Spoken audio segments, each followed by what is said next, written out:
The Young and the Restless spoilers. Sharon had always believed she understood Noah better than anyone else, his rhythms, his emotional shifts, the way his eyes softened when he was hiding something or sharpened when he was about to confess a truth he didn't want to admit. He was her son, her first deep connection to motherhood, her fragile line to innocence after a lifetime of trauma. But when he returned from Los Angeles and stepped back into their home, there was something wrong. Something off. Something that made both her and Nick exchange the same silent look at exactly the same moment, the look parents only share when instinct begins screaming before logic can form words. At first, it felt like paranoia. Fear left over from Matt's pursuit, anxiety amplified by the knowledge that Los Angeles had changed all of them, even after they ran. But then the unsettling details began to line up. Small, almost imperceptible fractures in Noah's behavior that formed a pattern too precise to ignore. Nick noticed it first.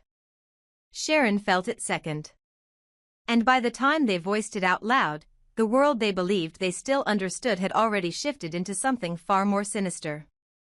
Nick's suspicion struck like a hard truth he didn't want to say but couldn't swallow anymore. This isn't Noah. The words hung between them like a foreign language that should never have been spoken, yet suddenly explained everything: the stiffness in Noah's posture, the strange unfamiliarity in his smile, the way he held his shoulders as if he were wearing someone else's body. The worst part was the realization that this wasn't just a change in personality.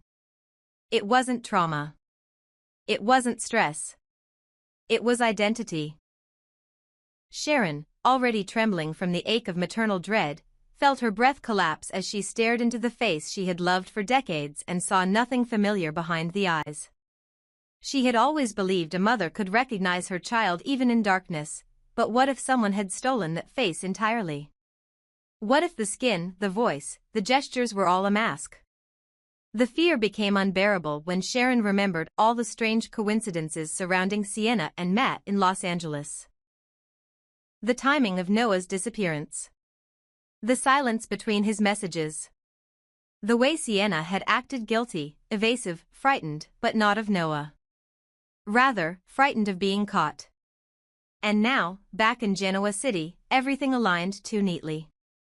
Sienna, Matt, and the man wearing Noah's identity seemed to move with a synchronized precision, as if they were operating as a unit. A team. A carefully constructed triad engineered for one purpose: infiltration. This raised the most horrifying question of all. What if the recent accident, the very event that had supposedly pushed Noah back into their arms, had been staged? What if the crash that made everyone rush to Noah's side had not been an accident at all, but a carefully orchestrated diversion created to lure the Newmans into dropping their guard? Sharon's mind spiraled with images of staged ambulances, falsified reports, the subtle coordination of three dangerous individuals who thrived on deception. Matt was capable of faking anything. Sienna was capable of lying about anything. And a man skilled enough to impersonate Noah physically, through makeup, surgery, or manipulation, was capable of stepping into their son's life without hesitation. When Sharon finally broke, it wasn't a collapse, it was a realization. Her tears were not from fear, but from recognition. Because she knew, deep down, with a mother's certainty, that the person standing in her living room, breathing her son's air, speaking with her son's voice, was a stranger. A predator. A counterfeit designed to infiltrate her home. And when she looked at the curve of his jaw, the shape of his eyes, the exact replication of Noah's expressions, she realized the truth was even more horrifying. This wasn't merely an impersonation. This was a calculated mimicry crafted by someone who had studied Noah in a way only a stalker would. Someone who had rehearsed his cadence, copied his habits, and replicated his mannerisms with chilling accuracy. Which meant only one thing: Noah wasn't safe. Noah wasn't nearby. Noah wasn't in their home.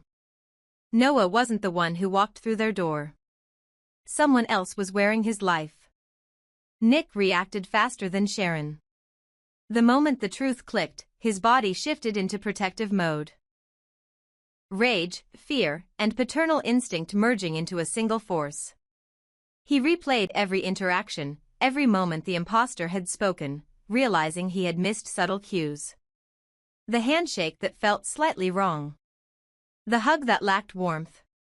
The strange moment when Noah did not remember a detail from his own childhood. These red flags were not oversight, they were warnings. Nick's stomach turned cold as he connected the final dots. Noah must have been taken long before this imposter arrived. Which meant Sienna and Matt, and this mysterious false Noah, were working together for a reason. Not for money. Not for revenge against the Newman Empire. But for something darker, personal, intimate. Something rooted in Matt's obsession with control and Sienna's twisted loyalty. The possibility became unavoidable. Sienna and Matt had abducted the real Noah. And the imposter had been placed in front of Sharon and Nick as a decoy. A psychological weapon designed to confuse them, delay them, and dismantle their instinct to fight back until it was too late. The horrifying truth deepened when Sharon remembered the expression in the imposter's eyes. Too calm. Too observant. Too calculating. Not like a son returning home shaken by trauma, but like a spy analyzing a battlefield. The realization cracked her open. She had hugged a stranger. She had said Noah's name to someone who wasn't Noah. She had loved a mask. Now the only questions that mattered were the ones that left both of them trembling. Where is the real Noah? Why has he been taken? What do Matt and Sienna want with him? And who is the man wearing Noah's face? Because if Matt Clark was behind this, and if Sienna was part of it, then the imposter was not just a pawn. He was a weapon. And the Newmans had allowed him into their home.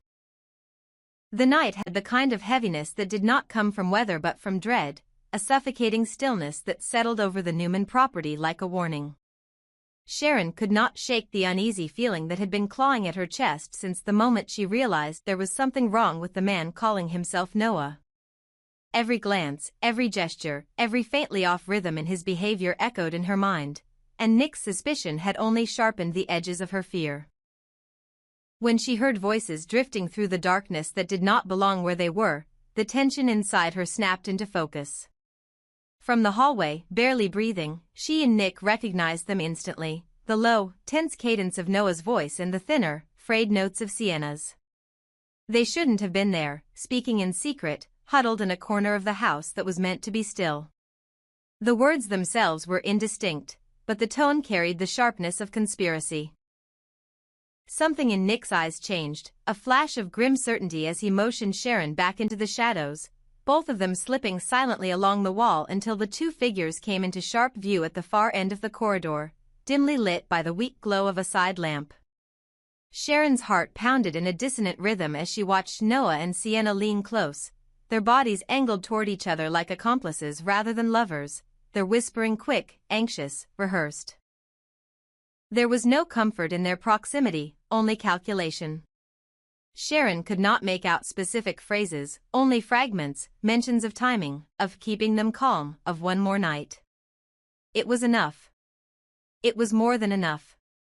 The realization cut through her like ice. They were not grieving, they were not recovering, they were coordinating. Nick's patience shattered in the space of a breath.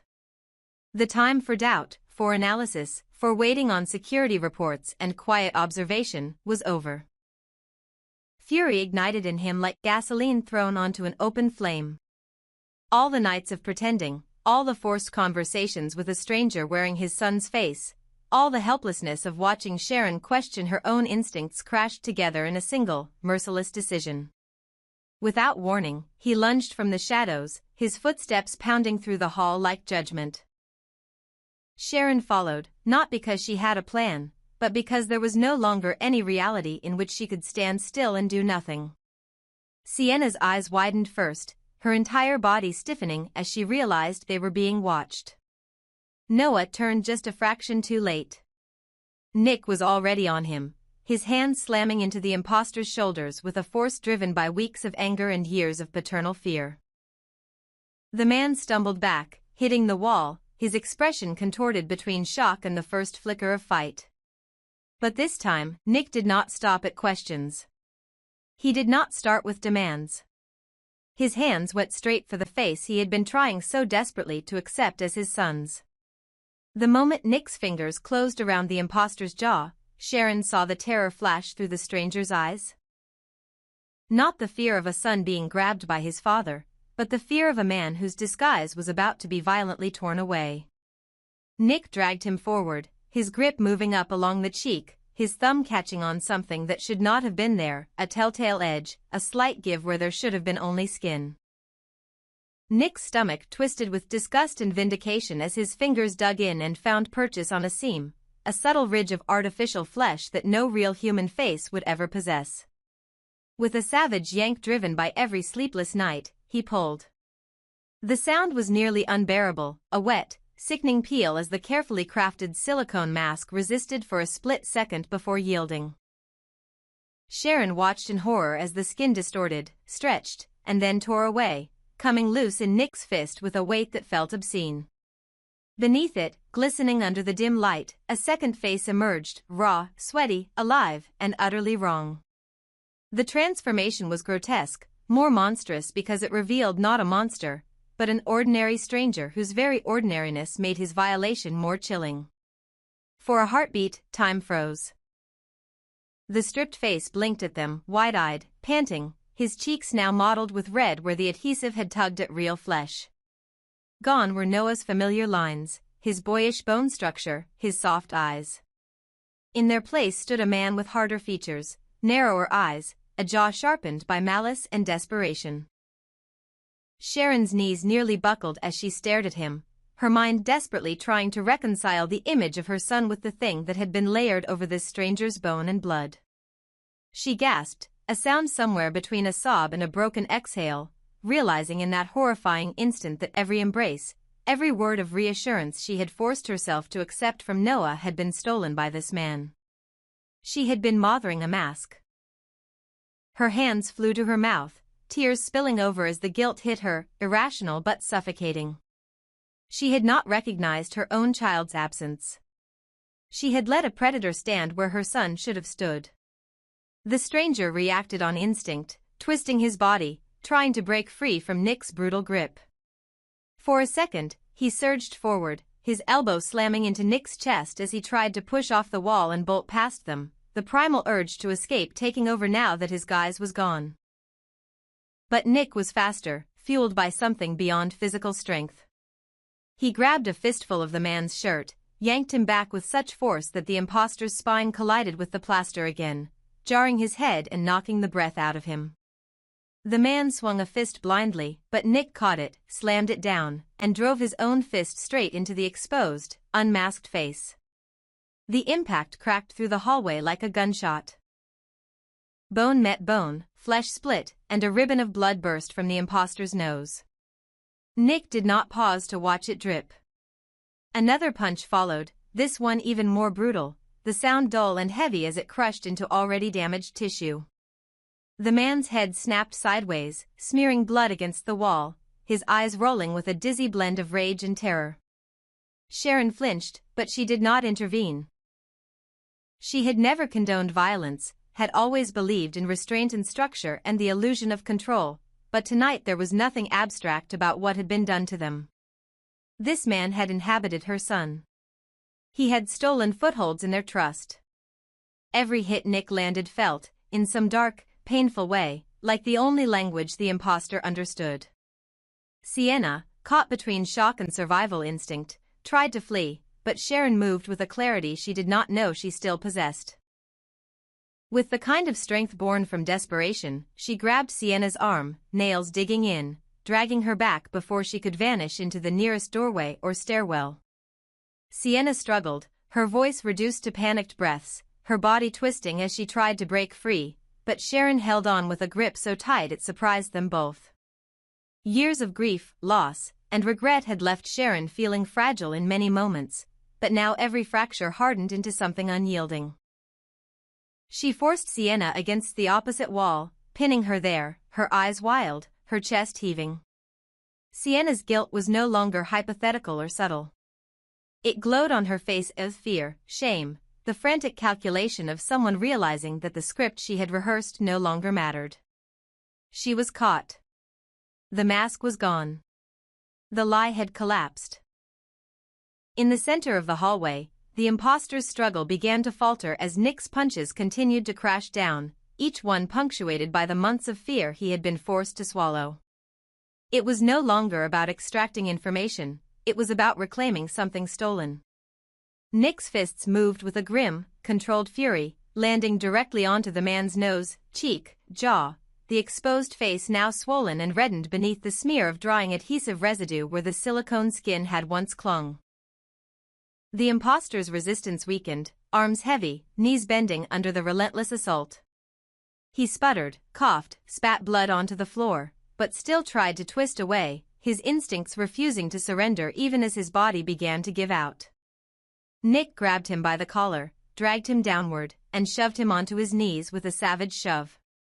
The man sank, his movements sluggish, shoulders heaving as he struggled for air. Sharon, still pinning Sienna in place, watched with hollow horror and hardening resolve. This was not a misunderstanding. This was not a bad choice, a lapse in judgment, or a miscommunication. This was evil. This was engineered. She could see it now in the way Sienna's eyes darted, not to Nick, not to Sharon, but to the crumpled, unmasked man on the floor as if searching for invisible instructions. Their entire scheme had relied on illusion. Now that the illusion was gone, they had nothing left but fear. Sharon seized on that. Sienna and the imposter were no longer guests, acquaintances, or even adversaries. They were suspects. They were kidnappers. They were the reason she did not know where her real son was or what condition he might be in. The thought slammed into her with such force she almost doubled over. While she stood here, holding Sienna against a wall, while Nick pummeled the stranger who had worn her son's face, Noah could be somewhere alone, hurt, terrified, wondering if his family even knew he was missing. The grief turned quickly to rage. It burned through her shock, through the helplessness that had threatened to paralyze her earlier. She leaned closer to Sienna, her hands gripping tighter, her voice low but trembling with a fury that made Sienna's eyes fill with tears. Sharon did not need to scream to be terrifying. The quiet, controlled intensity of a mother pushed beyond her limits was far more frightening than any shouted threat. Nick, breathing hard now, finally paused just long enough for clarity to push through the red haze in his mind. He stared down at the stranger, chest heaving, fists still clenched and slick with another man's blood. The mask, the grotesque, lifeless husk of Noah's stolen face, lay crumpled on the floor a short distance away, its false features twisted and empty. Nick's gaze flicked from it back to the broken face kneeling before him. The contrast was nauseating. He couldn't decide which image angered him more, the synthetic lie or the living coward who had worn it. His muscles ached with the desire to keep hitting, to make the man feel even a fraction of what he had inflicted. But time was no longer on their side. Every second they spent venting their fury was another second Noah remained missing. That realization slammed into Nick with the same impact as one of his own punches. They needed answers. They needed them now. Sienna, cornered and shaking, began to understand that the game was no longer about maintaining the fiction. It was about survival. She had underestimated the Newmans, underestimated Sharon's intuition, underestimated Nick's capacity for brutality when it came to protecting his family. And in the shadows behind all of her choices, there was Matt. Matt, who had convinced her that this plan could work. That they could gaslight an entire family, manipulate their grief, use a manufactured Noah as bait while the real one remained hidden. Matt, who always seemed 3 steps ahead, and yet now was nowhere to be seen, leaving her to absorb the fallout. A bitter flicker of resentment bloomed in her chest. Matt had promised control, but this was chaos. This was pain. This was blood smeared across the walls of a house she had never truly been welcome in. The imposter's next attempt to move was met with Nick's hand fisting in his hair, yanking his head up, forcing him to meet Nick's blazing eyes. Nick's voice when he spoke was hoarse, raw, barely containing the violence thrumming beneath each word. Sharon's grip on Sienna tightened in tandem, the two parents forming a human vice around the pair that had dared to play God with their son's existence. The air in the hallway grew thick with the sound of labored breathing, muffled sobs, distant footsteps of security guards now rushing toward the commotion but arriving too late to prevent the core truth from exploding into the open. The lie was over. The mask was off. The roles were reversed. The predators were on the floor. What remained, stark and undeniable, was the central horror that would now drive every choice Nick and Sharon made. Noah was not here. Noah had been missing right under their noses while a stranger pretended to be him inside their home. Sienna knew where Noah was, or at the very least, knew who did. The man on his knees might know more. And somewhere out there, in the darkness beyond their property line, Matt Clark would be waiting, confident in the structure of his schemes, perhaps even entertained at the idea that the Newmans had finally uncovered the first layer of his deception. But he had underestimated something crucial. The moment a parent discovers someone has stolen their child, the rules of the game cease to matter. There is no restraint. There is no patience. There is only the relentless, unshakable determination to get that child back, no matter who has to be broken along the way. In that dimly lit hallway, with a bloody mask on the floor and two conspirators pinned and battered, the true war began.